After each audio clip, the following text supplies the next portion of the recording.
ലഹരിയൊന്നുമില്ല. Black ഉണ്ട്. Black tea sir, black tea കുടിച്ചില്ല എന്ത് സംഭവിക്കും സർ? കുടിക്കുമ്പോ ഇല്ല, എന്നാ പറ്റും? ഉത്തരം നമുക്കറിയാം അല്ലേ? ഭർത്താവിന് ചായ കിട്ടിയില്ലെങ്കിൽ, ഈ ഭാര്യയ്ക്ക് ചായ കിട്ടിയില്ലെങ്കിൽ പ്രശ്നം ഉണ്ടാക്കുന്നവരുണ്ടെന്ന് നമുക്ക് അറിയത്തില്ല. ഇത് കുടിച്ചിട്ടുള്ള വേണമെന്ന് നമുക്ക് അറിയില്ലല്ലേ? എന്ത് സംഭവിക്കും? എന്തോ ഒരു പിന്നെ എന്തോ ഇനാക്റ്റീവ്, പിന്നെ ഒരു സുഖമില്ല. ഒരു പ്രോട്ടോടൈപ്പ് ഓഫ് അഡിക്ഷൻ ഇത് തന്നെയാണ്. നമുക്കില്ലാതിരുന്ന് നമ്മൾ വീണ്ടും പഠിച്ചെടുത്ത് ട്രെയിൻഡായ ഒരു സംഭവം ഇല്ലാതെ നമുക്ക് മുന്നോട്ട് പോകാൻ പറ്റുന്നത്. അതാണ് അഡിക്ഷനിൽ ബേസിക്കായിട്ട് സംഭവിക്കുന്നത്. അപ്പോൾ ശ്രീസാറിന്റെ അവയവങ്ങളെ കുറിച്ച് പറഞ്ഞില്ലേ, ഹാർട്ടിൽ കിഡ്നി എന്നൊക്കെ പറഞ്ഞു. എല്ലാവർക്കും ഓരോ അവയവമുണ്ട്. നെഫ്രോളജിക്ക് അവയവമുണ്ട്, ചന്ദ്രബോസ് സാറിനും അവയവമുണ്ട്, എനിക്ക് രാധാകൃഷ്ണ സാറിനൊക്കെയാണ് അവയവം ഉണ്ടോ എന്നാണ് ഞങ്ങളുടെ സംശയം. ഈ അഡിക്ഷനൊക്കെ എവിടുന്ന് വരുന്ന ഒരു പ്രശ്നമാണെന്ന് നമുക്കറിയാമോ? എവിടുന്ന്? ബ്രെയിൻ. ഉറപ്പാണ് ബ്രെയിൻ അല്ല എന്ന് വിശ്വസിക്കുന്ന ആരെങ്കിലും ഉണ്ടോ? എവിടെ? രണ്ടു മൂന്ന് സ്ഥലത്ത് ആ വാക്ക് കേൾക്കുന്നത് മാത്രം ഞാൻ കേൾക്കുന്നത്. ഏതാ വാക്ക്? മനസ്സ്. അതെവിടെയാ സാർ? അതെവിടെയാ? എന്തോ കണ്ടിട്ടില്ല. ഇത്രയും വർഷമായിട്ടുള്ള ശ്രീദേവ സാറ് പറയുന്നത് ഒരു അനാട്ടമി ഡിസ്കഷൻ ടേബിൾ ഞാൻ കണ്ടില്ല സാർ എന്നാണ് അല്ലേ? സാർ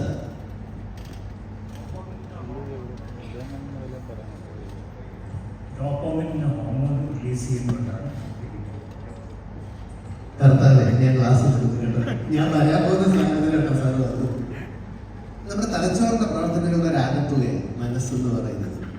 ഇതിൽ നമുക്ക് സന്തോഷം കിട്ടുന്നത് സാർ, കട്ടൻ കുടിക്കുമ്പോൾ ചായ കുടിക്കുമ്പോൾ എന്നാ ഉണ്ടാവും? ഒരു വെൽബീയിങ് ഉണ്ടാവും. ഇത് യഥാർത്ഥത്തിൽ ഡോപ്പമിൻ്റെ ഒരു കളിയാണ്.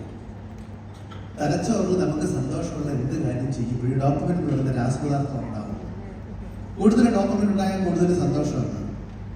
പഠനങ്ങൾ പറയുന്നത് നമ്മൾ സാധാരണ നമ്മുടെ ഈ പ്രായത്തിൽ സന്തോഷം ഉണ്ടാക്കുന്ന കാര്യങ്ങൾ എന്തൊക്കെയാണ്? പൊതുവെ നമ്മുടെയൊക്കെ പ്രായത്തിൽ സന്തോഷം ഉണ്ടാക്കുന്ന കാര്യങ്ങൾ എന്തൊക്കെയുണ്ട് സാർ? എന്തോ എന്തൊക്കെയുണ്ട് സാർ?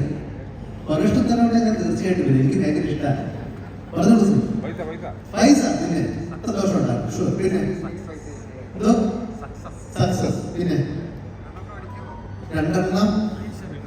രണ്ടെണ്ണത്തിനെ അടിക്കുമ്പോഴെന്ന സാറ് പറഞ്ഞത് ഞാൻ തെറ്റിദ്ധരിച്ച. പിന്നെ സത്യസന്ധതയ്ക്ക് ഹാറ്റ്സ് ഓഫ്. പിന്നെ എന്തോ ഫെയിലുവർ, പരാജയ സാറിനൊരു ത്രില്ലാണ്. നമുക്കിത് കഴിഞ്ഞ് സംസാരിക്കണേ, നീ കുറച്ച് പഠിക്കാൻ പറ്റും കേട്ടോ.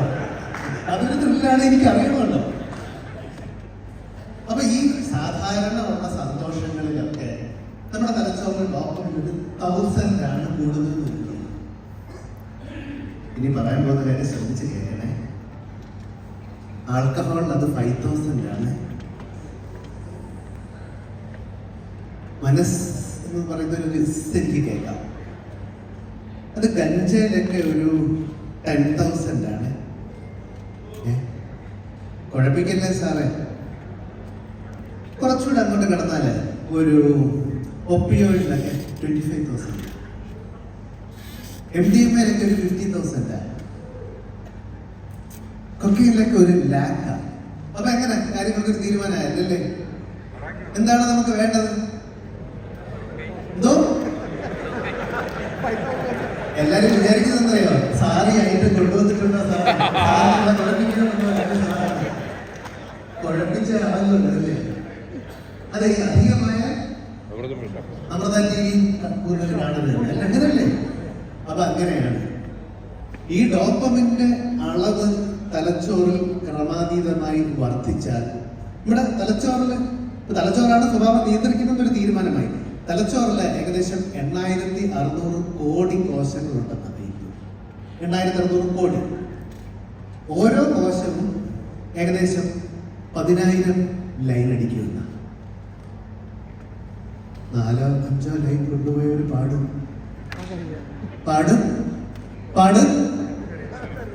ഞാൻ കേട്ടില്ല മേഡം. അങ്ങനെ അതിന്റെ ബുദ്ധിമുട്ടാണെന്ന് സാറ് പറഞ്ഞു. എനിക്കറിയില്ല ബുദ്ധിമുട്ടാണെന്ന് പറയുന്നു. ഇവിടെ ആരോ എളുപ്പമാണെന്ന് പറയുന്നുണ്ട്. വളരെ എളുപ്പം. നമുക്കും കാണണം. വളരെ എളുപ്പമാണെന്ന് പറഞ്ഞ ഒരാളുണ്ട്, കാണണേ. അപ്പൊ ഈ ഒരു 8600 കോശങ്ങൾ, ഓരോ കോശവും 10,000 കണക്ഷൻ വെച്ച് വെക്കുന്ന, ഇതാണ് നമ്മുടെ സ്വഭാവം. എന്നെ കൊണ്ട് ചിന്തിപ്പിക്കുന്നത്, എന്നെ കൊണ്ട് ചിരിപ്പിക്കുന്നത്, എന്നെ കൊണ്ട് കരയിപ്പിക്കുന്നത്, എന്നെ കൊണ്ട് ലൈൻ അടിപ്പിക്കുന്നത്, എന്നെ കൊണ്ട് തേപ്പിക്കുന്നത്.